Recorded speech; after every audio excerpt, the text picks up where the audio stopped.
Hello again, world. Today... Oh my gosh, I should have done it. I hello world so much.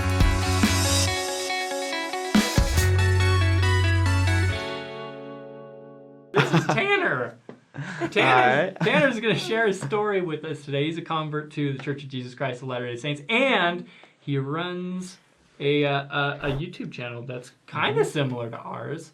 You want to tell us about it? Yeah, Outcasted? Yeah. We, just some friends and I got together, and we just decided that we want to put together some gospel related films, videos, whatever you want to call them, that were sort of entertaining and kind of heavy on editing, and so that's what we do. It's pretty fun. It's spiritual, funny. There's lots of like this stuff going on, talking to the camera, but it's good. Yeah, it's fun. It's good. We have a good time. I watched your flossing.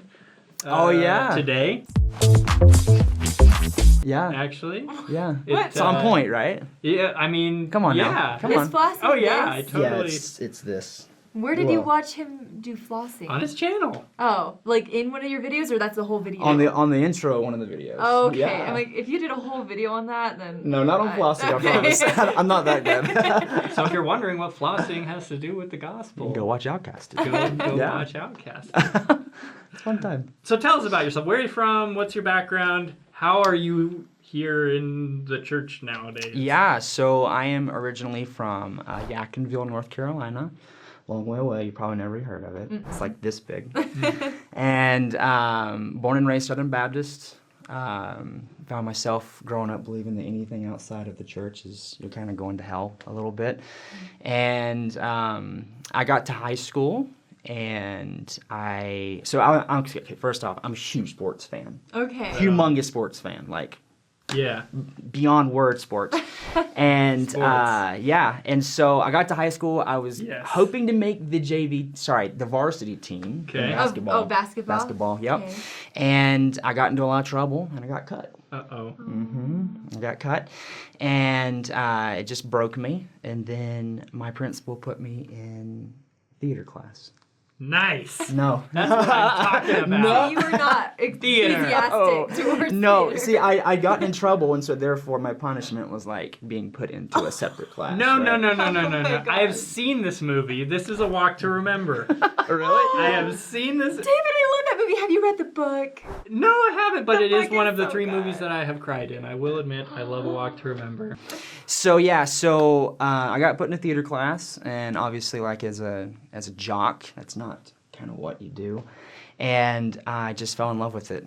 Just absolutely fell in love. This with is theater. the movie! This is the movie! I get more comparisons to like High School Musical rather than That's true. High yeah. School Musical is similar. Yeah, Okay. it definitely gets more comparison to Troy Bolton than it does All right. a we kid to just raised drown or hands. like fall in the water or whatever. Yeah. Anyways, yeah. And so I loved it, fell in love with it. In 2011, the Book of Mormon musical came out, and I'd never really like heard of Mormons at the time. You call them Mormons, and the next thing I know, I'm literally on a plane to New York, and I'm watching the musical. Really? Yeah, just went up there to watch it. So you and- went just for the musical? Yeah, I started listening to the music, Wow. and it was just like. The music is good. The music is amazing. Yeah. Oh my goodness, and it's still like I know I get a ton of flack for saying this still, but it's still my favorite musical. Okay. I yeah. know. I went there to watch it, and again, I'd never heard of the religion. I didn't think it was a real religion at the time, and I came back and started researching, and I found that you were real, and everyone was real, and Yeah. and it was just a weird ordeal. We exist. You do. And so about 6 months later, I decided that I wanted to show up just unannounced to a meeting house. Nice. Okay. Yeah, I really wanted to meet a real Mormon. Yeah. That's all I wanted to do. That's so interesting. I was on a plane to Australia once, and I sat next to this guy who was going to see the Book of Mormon musical. Oh, man. And he found out that I was a Latter-day Saint, and he was like, "Can I take your picture?" Because apparently people don't know we're actually real people. Yeah. but- Oh my gosh, Anyways, that's hilarious. So you showed up at a meeting house. Wait, question though first. So Sure. you were Baptist. Were you like super into your religion, or what was your like spirituality like before all this? I would say my trouble correlated well with my religion at the time. I grew up with my grandparents, so we're talking like staunch Southern Baptists, right? Okay. So like very, very hardcore. Yeah. And so I was raised when I was young, very naive, very like accustomed to the culture, like I was pretty staunch Southern Baptist until I hit high school and then kind of fell away. Okay. Yeah. Okay. Gotcha. Yeah. So, So you showed so up I at showed a up, meeting. yeah, showed up to a meeting, and I just sat directly behind these two girls with these little dorky black name tags. Oh. Yeah, I just right behind them. I know, right? And after sacrament was over, they turned around and they asked me where I was from and what ward I was from. And this is the mistake that I made, right? It was a huge mistake. I said, "What in the world is a ward?" Oh. And they just looked like they wanted to eat me alive. I bet. They looked like they wanted to kill me. And Kill you? yeah, just really like eat Oh, me, okay, right? okay. Like a Like you were turkey. prey. Yeah, exactly. It was great. It was awesome. And then they just kind of talked to me for a little bit, and it seemed like we sat there for probably 20, 25 minutes. And I had agreed at this point to meet with them on Thursday nights. So I went home and just asked my grandparents if they wouldn't mind meeting with the Mormon missionaries, or if I met with them. And they said that if you meet with them, then you will be displaced from the home. And Oh my gosh. yeah, it was crazy because remember, Southern Baptists, they take their religion very, very, very seriously. Yeah. I knew some Southern Baptists growing up that would. I'm not sure if you're familiar with the scripture in the Sermon on the Mount where Christ talks about like going into the closet and praying. Mm-hmm. I knew a lot of families that went to the closet and prayed, right? Because the Sermon on the Mount is a very big deal in Southern Yeah. Baptists. They live by that, right? And How old were you at this time? I would have been, this would have been 17, right at 17. And this is the first time I'd ever become intrigued with religion, like on my own without running off with my grandparents, sort of, Okay. say so. And yeah, so they told me I couldn't meet with them. And so I agreed to it. Obviously, I'm not going to meet with them, but of course I did. I kind of went behind their back and met with them Yeah. for a little while. Where did you meet with them? At McDonald's. Oh my gosh. Yeah, so I met with them at McDonald's, met with them at Arby's. I think Burger King was in there for a few times. I mean, it was always over a dinner. I'm loving it. Yeah, it was great. That was good. That was good. I like it. And so yeah, they were just awesome. They were awesome sister missionaries, and they explained things to me in a way that I really understood things, right? And then, long story short, it just started to click for me.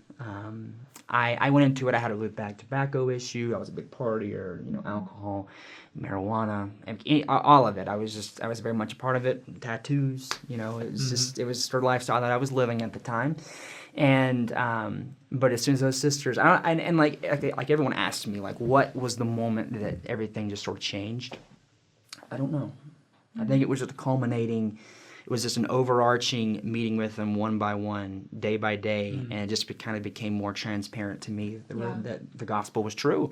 I feel like that's more common too, and just the people I've met, that there's not one moment where like it all clicks and it all happens. It's usually over time. Right. So that's really interesting. Yeah, it was a great experience. And Until you had to face your grandparents. yeah. Okay, Yeah. yeah. How did that Yeah. all go down? So they invited me to be baptized. Not your grandparents. but Not the my sisters. grandparents. Absolutely stinking not. They did not want me to do that. They invited you to repentance. in a very mean way, as a matter of Yes. fact. They Oh. did. I went home that evening after being invited to be baptized, and my grandma, who was like my best friend, right? Like, I wasn't raised by my parents, and so really all I knew all my life was my grandparents, and she was sort of my baby, you know what I mean? She was my Yeah. girl. Yeah. And she just stood up after I had told her what I was going to do, and she just pointed to the door. And that's all she wrote. Man. And that's the first time I can ever remember, like, her being, I was spoiled. I'm a grandbaby, right? I was very much spoiled. That's the first time I can ever remember her maliciously speaking or anything. She took her religion very, very real. And she felt like her salvation was hinging on mine if she housed a Mormon, right? Okay. Wow. She felt very strongly about that she would have to answer to God for that. Yeah. And sometimes I tell the story and people, like, I make it out like they're crazy people, and they're really not. They're some of the most loving people that you've ever met. My family's great, right? They're Southern, hospitable Southern people, right? But they just did not like this for whatever reason. And so the thing about my little county is that it's so little, Yadkinville, is that if one person finds out that Tanner's getting baptized in the Mormon Church, everyone finds out, right? Yeah. And everyone in my bubble is Southern Baptist, Of course. and have the same beliefs as my grandma. So the thought of calling a friend of mine and being like, "Hey, my grandma kicked me out," and he's like, "Why?" Well, I'm getting baptized Mormon. Well, the parents don't want me hanging out with kids. You know what I mean? Right, exactly. So I had a car, and that's where I stayed at for 3 or 4 weeks until I got baptized. Oh my gosh. And I didn't really understand what I was doing. All I knew is what I was doing was right. You know, it just felt like this is part of what being a believer of Christ is all about. I was very ignorant in scriptures and stuff, but it just felt like at the time that what I was doing was right. So you never had any like second guessing after you were kicked out? There was a couple different points. Obviously, I was tired of eating ramen. You know what I mean? Like it was it was like, rough. I can't even imagine. But I mean, to say that I ever questioned or like rethought getting baptized, I can't say that I did. I can't say that I ever came to that conclusion. But I made it to March 16th, 2013, and I get down to the baptismal font, and my little grandma's sitting there. I look out. Wow. I had no idea she was coming. Now, she was wearing all black. Oh. She was. She was wearing all black. my She gosh. felt like, It was a funeral. it was a funeral at some point, right? Oh, I had a man. convert on my mission who actually, her mom did the same thing when as I was baptizing her. Both of her parents were black to the my to the baptism. God. So it was cool that she was my convert, and we kind of had similar stories. But yeah, it was funny. It was definitely funny. So was she pretty upset, or did she kind of accept it? At this point, I mean, I think, remember, she's a grandma, right? And she loved me a whole lot. So I think it killed her more than it killed me to be out. You know what I mean? So at this point, it was more like, okay, like, I think you can come back now. Just don't ever bring a Mormon in my house. Don't ever speak a Mormon. I don't even want to find a Book of Mormon in the house. Like, it was just like Wow. anti-Mormon, Yeah. right? Wow. Very, very anti-Mormon. And so that's how I lived. And did they know much about the church, or was it just that anything other than their belief is what? So I mean, like anything, I feel like a lot of people that are anti. Now, obviously, you have your good anti, and then you have your what you hear, right? Yeah. My grandma was a what you hear, was a very what the preacher said. Okay. And she just believed that the whole thing was man-made. Does that make sense? Yeah. So like I'm putting my salvation in Joseph Smith rather than I'm putting it in God. Right. And so that's how my grandparents felt and that's how my family still feels, is that I'm brainwashed and that I worship Joseph Smith. Right, So, right. yeah. Okay. And another question too, because I know we get a ton of messages and questions about people who are under 18 and they're wanting to join the church, but their parents are saying, hey, you're not allowed to get baptized, or they're worried when they get baptized eventually, they're going to get cut off from their family. So do you just really quick have any advice, or how did you deal with that situation? It's going to happen, right? Like, I feel like the inevitable is that if your parents are really threatening and really feel that vehemently strong about the religion and you go ahead and get baptized anyway, what I've learned is that there will be a war. I mean, it's inevitable. I can't dance around. I have so many friends who went through some of the same stuff, and every story starts with there was a war, but then they realized that I was their son or daughter, right? And they don't forget that. I mean, if parents truly love their kids, which mine did, luckily mine did, and just took care of me well, then they'll come around.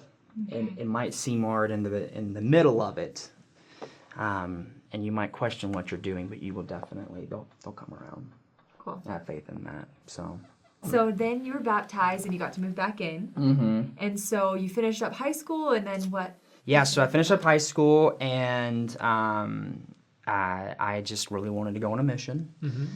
My grandma knew that Mormons left for 2 years to go out and do something, right? And she always told me, she said, Tanner, if you leave for 2 years, I'll die. My heart can't take it. She told me that every day. That's so sad. Every day. She sounds so sweet. Oh, well, it's like cute. She out sounds of adorable. love, Yeah, right? yeah, It was just exactly. all out of love. And Oh. and 3 weeks before I put my mission papers in, she died. She passed away.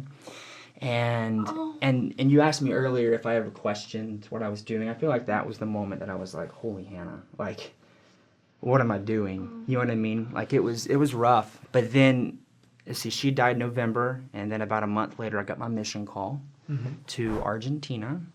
It was an experience, you know, like looking back on it now, like it was definitely just life-changing. Yeah. It was getting that mission call, not there with my grandma.